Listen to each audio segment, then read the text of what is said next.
Good morning! So, this is the morning view here in our villa. So, umulan na mga around 6:30 a.m. And grabe, finally, nagpakita na ang araw. Ayan, so ngayon pa naman kami magpa-floating breakfast. Akala ko dire-diretso na ang ulan. Grabe, look at that.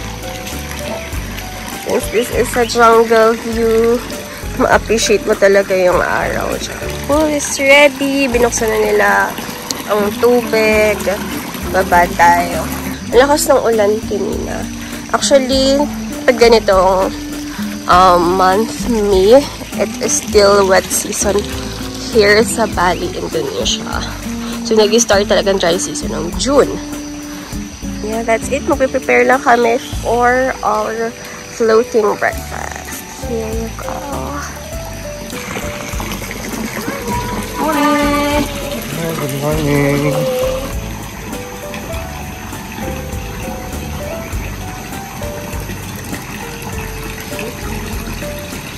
Enjoy your breakfast. Thank you! 20 minutes photo shoot. Finally, kakain na kami. What do we have here? Ano to, love? Anong in-order mo? Nasi goreng. Ayun, fried rice lang. Ay, oo nga, walang meat. O nga pala, this is all vegetarian. So, ang choice nila is vegetarian or vegan lang. That's it. And then, I have here, kapong continental. Ayan. So, hash brown, 2 eggs, and then, bread. And then, there's seasonal fruits, coffee, ayan. And then, apple juice, medyo nangalahati na siya kasi kakainom for the picture. Ayan. That's it.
Let's go. Good morning, go again.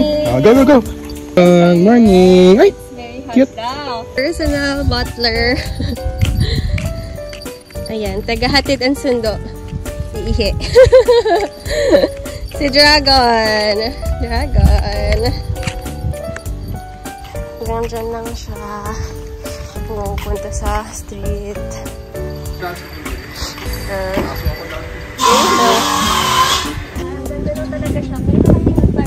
Dragon. Our third day here in Bali and it's Birthday. birthday May 1 ngayon. Yan.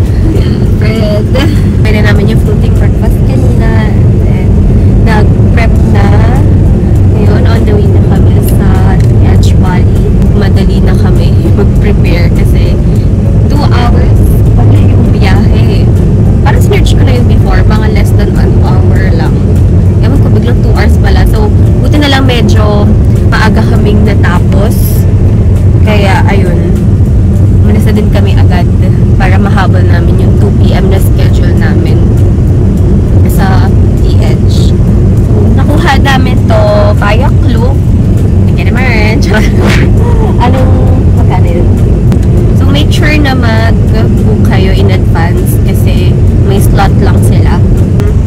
dito is 180-day pass at the Edge Valley. So, magkano siya? 3,563.8. Divided nyo na lang yun into 2. Dalawa yung oras na pagpipilian nyo. Maximum of 4 hours stay. So, may morning. No, ewan ko kung anong. Parang 10 o'clock AM ata yung start. Tapos, yung in-avail namin is pang 2 PM. Kasi nga, ting breakfast kami today. Kaya, ayun. So, panghapon na lang to the Edge. Ayan. So, 10 to 2 PM. Tapos, 2 to 6 PM. Consumable na siya ng food and drinks. 400,000 rupiah each. So, papunta doon, nag-grab na kami. Ayun, 2K pesos. Kasi nga, almost 2 hours pala siya. Doon na kami magla-lunch. Kasi nga, kasama na yung food and drinks. So, let's go to the Edge. And, hindi po na ako. Well, on the way kasi medyo matagal pa naman. Okay, see you later. Bye-bye.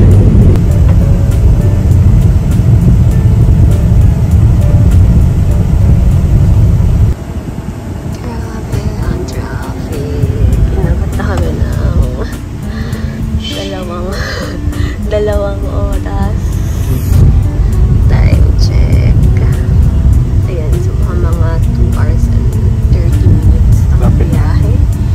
Kaya kung pupunta kayo dito, make sure na agahan nyo. Ayan. Traffic.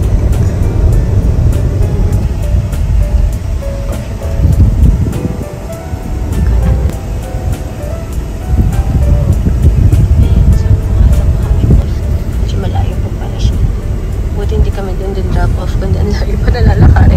Alam mo yung gutom ka na pero tapos na mali pa tayo ng pasok kanina.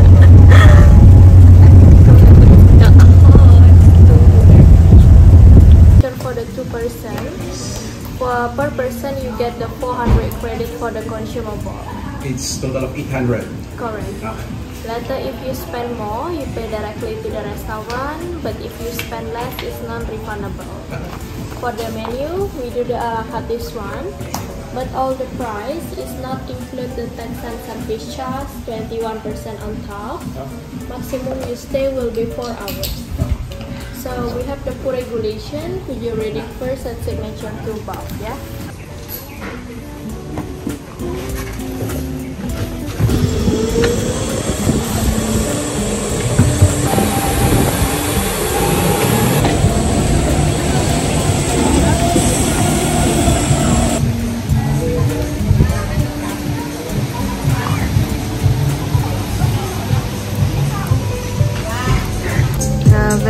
Napakaganda ng vibes. Pero ayan, gutom na kami. Sige, mag-order na muna kami. Ano oras na? 2:35. Ang murang nila drinks, oh. Oreo cookies sa'yo. Ito yung menu. Sobrang daming pwede pagpilian. For the last one, like, yeah, and it's like, Tapos yung green. Siyempre, naman tayo mangingino. Ayan, shake. Shake lang ako. Ayan, so the cake burger sa amin. At saka nachos. 8 pesos. 1 Oreo cookie. And matcha caramel latte. 1 beef burger, 1 180 gram, 1 beef nacho supreme, 1 Oreo shake, 1 matcha caramel latte. And for the beef burger, how would you like to be cooked? For the beef burger.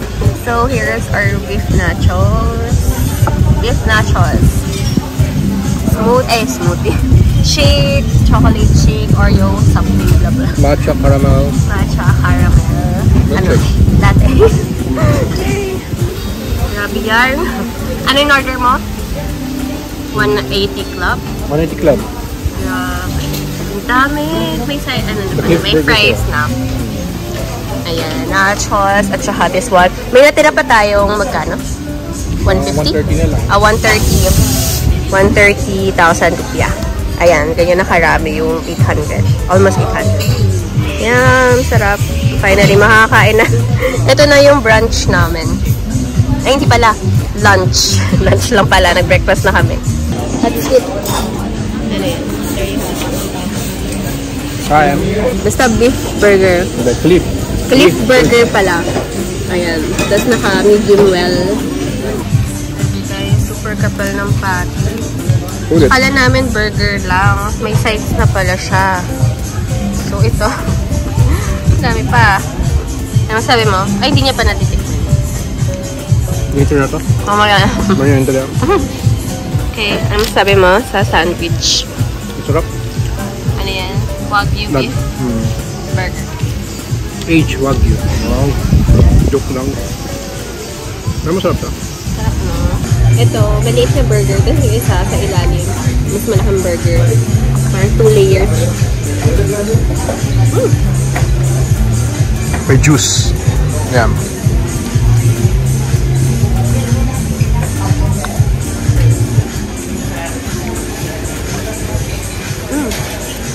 Ang dami, may bacon ha. Ayan, napabili tuloy kami ng tubig na wala sa oras. Bakit? Kasi tinatanong ko lang kung pwedeng may birthday cake. Eh, pag may mga pa-birthday, si Alfred talaga yung nagsasabi. Sa mga servers. Eh, syempre, akalain mo si Alfred magsabi na pwede ba may cake? So, akin ang sabi niya. Sabi ko, ano sabihin ko? Sabi niya, hingi ka kunwari ng tubig. Eh, wala namang libreng tubig. Binibili daw. So, tinanong ako kung small or big water. So, small water na lang. Tapos, biglang sabi ko, ay, may something po ba kayo na pwedeng ibigay pag may, pag may birthday? Tapos yun. Ending, napabili kami ng tubig.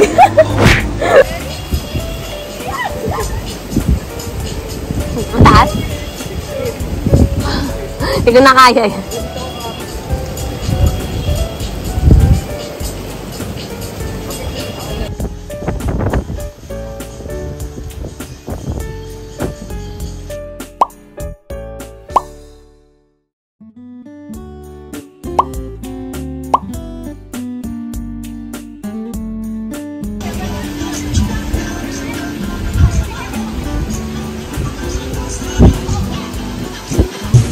Happy birthday to you. Happy birthday. Happy birthday to you. Thank you. Oh, the birthday boy. Ano maganda? Tinan mo. Sinusulit na namin. 5 o'clock na. 5 p.m. 1 more hour. Happy birthday! Hello, mga kumpare ko, mga congressman dyan. Pag nandito ko sa Bali, very VIP treatment. Yeah. Diba? 1,700, 400 entrance. Tapos, parang 1,300 worth of foods. Dami na. Parang hanggang dinner namin. Ang sarap pa. Yung may strawberry sa taas. Siya ganun ka-overcrowded. Tapos, kung gusto mo mag-picture sa isang spot, mabilis ka lang makakuha ng chance. Kasi, hindi naman pila talaga, di ba? Bigayan. Dapat magdi-dinner pa kami. Birthday dinner niya. Pero ang traffic kasi pag pabalik sa amin, sulitin na lang namin dito hanggang 6 p.m. Siguro mga 2 to 3 hours siguro pabalik. Di ba? Ang traffic nung pauwi namin. Kapag pupunta kayo dito, make sure na hindi siksik yung schedule nyo. Kunwari, enjoy nyo lang to, chill lang, sulitin nyo yung 1,700. Kahit ito lang yung puntahan nyo isang araw. Or kahit may lakad kayo the morning, tapos hapon, 2 p.m. dito. Basta sulitin nyo yung 4 hours. Maximum stay. Ayan, ano oras na? What time is it? 5:20. 5:20. Yan. So, nice ng weather.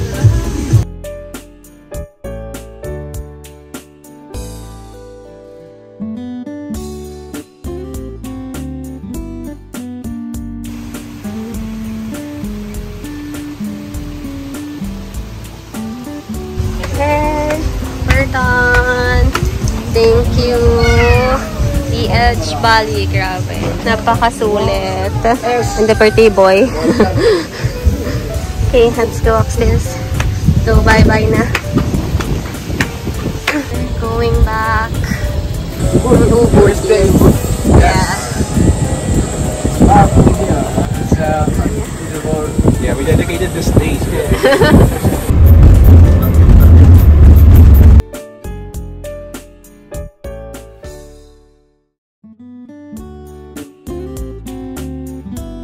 Wow! May pa-happy birthday! So much, Kapong Asri. Thank you, Kapong Asri. Naman na birthday mo? Kahapon, nung punta kami sa may convenience store, di ba sumayaw ng motor? Ay, kwento ko doon sa na punta tayo sa The Edge Valley. Driver? Nakita doon sa driver na punta tayo The Edge Valley to celebrate my birthday. Siguro doon yun na naisipan nila. Wow, grabe. Bilan ako ng cake. Wow. Very thoughtful. Thoughtful. Bait. Nice. Hi guys! We're back sa aming hotel and nakakabalik kami dito around 8:30 PM kasi malayo pala yung The Edge. So, kailangan nyo talaga pag pupunta kayo doon, i-dedicate nyo yung isang araw sa The Edge Valley. A must try, very recommended. Pumapatak na 400 pesos ang inyong tawag dito, entrance fee. Pwede kang mag-swimming, picture-picture, very parang bar vibes, ganon, very chill lang. Diba? Sobrang sulit na sa 400 pesos. Plus, consumable pa ng 1,300 pesos food and drinks. Ayun. So, hindi naman kamahalan yung food nila doon, no? Mga nabilhan naming food sa labas, mas mahal pa kesa sa mga food nila doon. Nag-order pa kami ng dinner namin para di na kami problema pagkabalik ng dito ng Kapong Asri. So, ano yung order natin? Chicken Korean barbecue wings. Tapos, of course, para may fried rice, ayan, seafood nasi goreng. Dapat mag-check ako ng mga pictures, mga i-upload. Pero, once na nasasakyan ako, matik-tulog talaga ako nun. Hindi pala ako nakapag-coffee today, no? Kaya pala parang... Ha? Hindi ko tinikman yung coffee mo kanina. Pero okay lang. Lumaban tayo today. Okay, let's eat. Ayan, tapos nag-request na rin pala si Alfred na breakfast box. Kasi maaga kami gigising tomorrow. Ako, 3 AM. Putag lang mag-prepare. Aalis kami naman 5:30. Tama ba ako? Ayan, so kailangan 5:30 nakaalis na kami. So, tomorrow is Nusa Penida tour. Ayun, Kelingking Beach and everything. So, maaga-aga talaga yun. And ang start kasi ng breakfast dito is 7 AM. So, since wala na kami that time, so nag-request na lang ulit kami ng breakfast box. So, pinadala nila dito sa aming room. And, surprisingly, hindi talaga namin in-expect yung birthday cake nila kay Alfred. Tapos, may mga petals pa na nakalagay happy birthday. Super nice ng team nyo. 2 thumbs up. So, yun. So, tomorrow pala, joiner lang kami. So, may iba kaming kasamang group or tourist. Kasi, mahal kasi ang Nusa Penida tour. Okay lang parang hintayan or what. Kasi sabay-sabay din naman kayong pupunta. Tapos, sabay-sabay din naman kayo uuwi. May sasakyan ka kasing parang ferry. Ganun. Hope you like this video. If you haven't subscribed yet sa aking channel, please click the subscribe button. See you on our 4th day Bali trip. Bye-bye! We're going to Nusa Penida.